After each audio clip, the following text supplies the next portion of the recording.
Joëlle Veil, bonjour. Bonjour. Alors vous êtes conseillère régionale du Grand Est. Vous avez été élue sur la liste du président républicain Jean Rottner. Vous siégez donc dans la majorité. Ça fait un peu plus de 6 mois. Qu'est-ce que ça représente pour vous ? Ça représente l'opportunité de représenter mon territoire, qui est le Pays de Bitche, au niveau régional. Ça me permet de découvrir les projets et les actions qui sont menées dans d'autres territoires et de pouvoir en faire profiter notre territoire local en aidant des dossiers, en suggérant des choses. Voilà.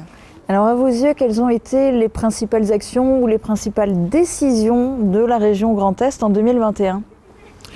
En 2021, il y a eu beaucoup de plans de soutien par rapport à la crise sanitaire. Par rapport aux communes, puisque je suis moi-même maire de Reyerswiller, ils ont fait un grand programme. On a décidé de faire un programme de relance rurale au niveau des petites communes de moins de 500 habitants, ce qui a permis à beaucoup de petites communes de faire des projets subventionnés à hauteur de 50%, qui ont permis de faire des travaux qu'on n'aurait peut-être pas fait auparavant.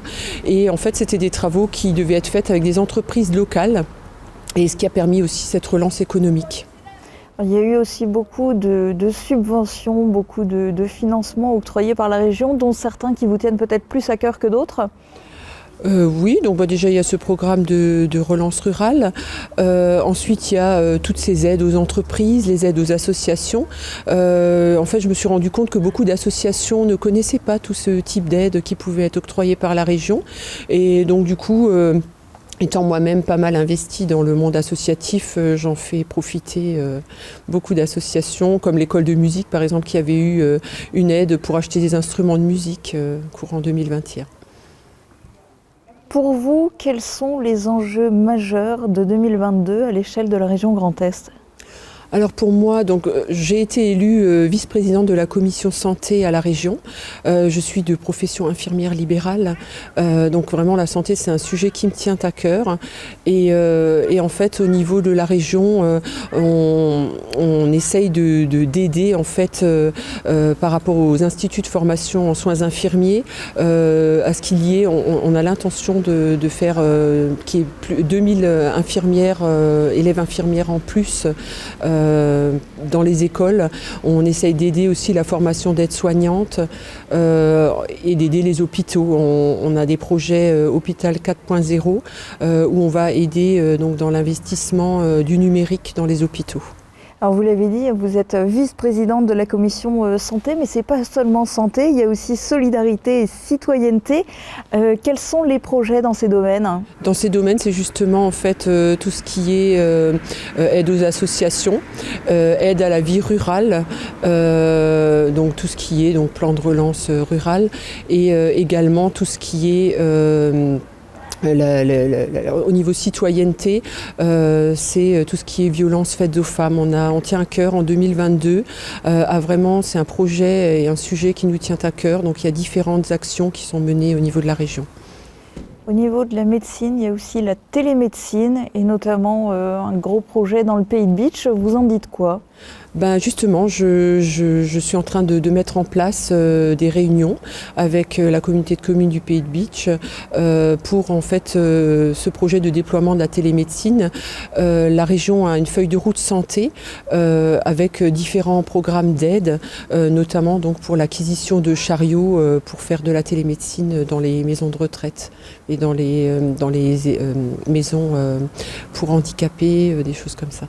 Est-ce que c'est la solution pour lutter contre la désertification médicale ? Non, c'est pas la solution. Au niveau de la région, on essaye aussi de faire des aides aux étudiants en 6e année de médecine pour qu'ils viennent justement exercer leur fin d'études, fin de cursus dans les milieux ruraux où il y a désertification médicale. On aide également pour l'hébergement de ces étudiants. On aide à l'installation de professionnels de santé, par exemple des ophtalmos qui devraient s'installer dans des milieux sous-dotés. On a vraiment tout une large panel d'aides pour tout ce qui est installation de professionnels de santé. Donc encore beaucoup de projets, et notamment pour 2022. Il vous reste 30 secondes pour conclure cet entretien. Donc déjà, je m'investirai dans ce domaine de la santé au niveau du Pays de Bitche, puisque c'est un projet de la communauté de communes où je suis aussi à la commission santé dans la communauté de communes. Donc là, on travaillera en partenariat et du coup, je pourrai leur apporter toutes les aides qui existent sur d'autres territoires en leur donnant un petit peu toutes ces informations. Et puis sinon, j'ai mis en place tout un système avec les différentes communes. Les maires savent qu'ils peuvent compter sur moi, me contacter pour soutenir leur dossier et c'est ce qui est déjà en cours. Donc au début c'était plutôt une phase d'apprentissage et puis maintenant on est vraiment dans le concret. Les maires me présentent leurs projets, je vois avec la région comment ils sont subventionnables et après on met tout ça en place et il y a de très bons contacts entre les maires et donc j'aiderai tous ceux que je peux aider dans notre secteur et d'ailleurs j'ai même fait différents dossiers avec des gens du secteur de Sarreguemines aussi. Je ne me contente pas à mon territoire. Merci pour cet entretien. Mais merci à vous. À très bientôt.